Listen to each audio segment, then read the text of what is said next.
ये गीत पुरान हो गए बंधु भैया, एकर आजकल उठान हो गए, कुल गीत के उगावत न बा। सच्चाई बता दी हरकेश भैया, तो ठेका भी ऐसा रंग पकड़ लियलस, जमाने के साथ परिवर्तन हो गया, लेकिन ओल्ड इज गोल्ड। पुरान चीज आज भी बड़ी रसिक बा बंधु भैया। ये गीत के पहले का माता बहनी गवले रहे, जब कहीं शादी ब्याह होके तो शादी ब्याह में गावत तनी एकर रस देखा, एकर अंदाज देखा कि अरे अरे सगुनी, अरे अरे सगुनी सगुना वाली हले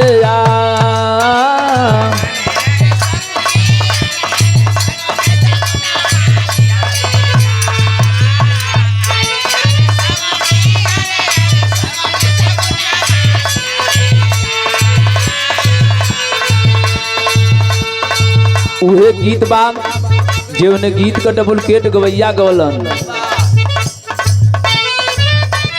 अरे अरे ननदो, अरे अरे ननदो बताव दिल के हाल।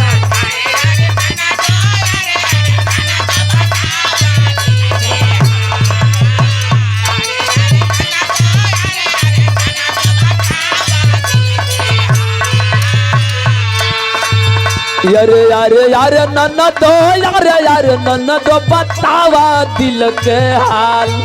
यारे केवन यारवाय ननदो कटल सको हार गा।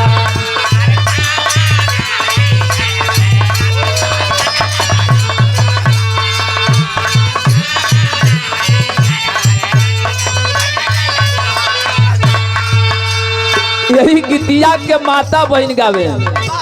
अरे अरे सगुनी, अरे अरे सगुनी सगुना वाली हले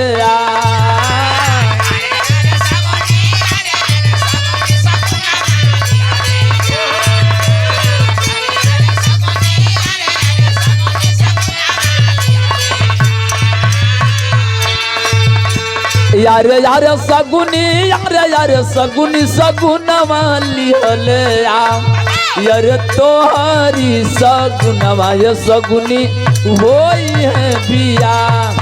यार तोहरी सगुनवा ये सगुनी होई है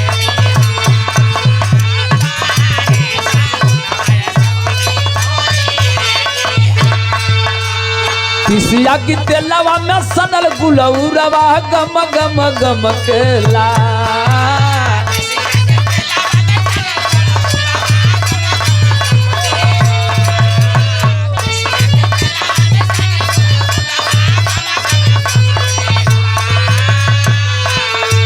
यार तिसिया की तेलवा में छनल गुलौरवा गम गम गम केला।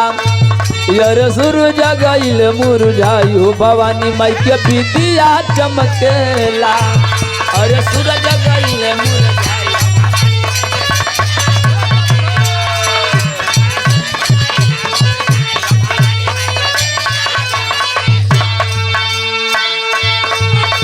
तरतिया होले गरमिया ना डोले पवना।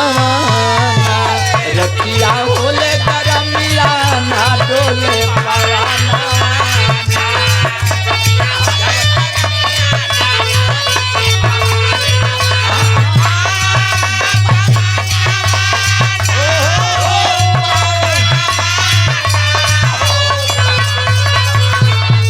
तरतिया होले गरमिया ना डोले पवना।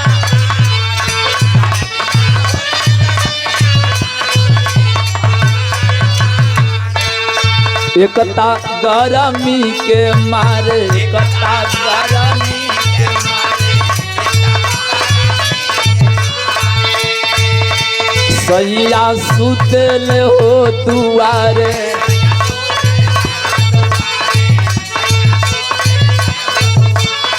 एकता गरमी के मारे सैया सुतल हो दुआरे।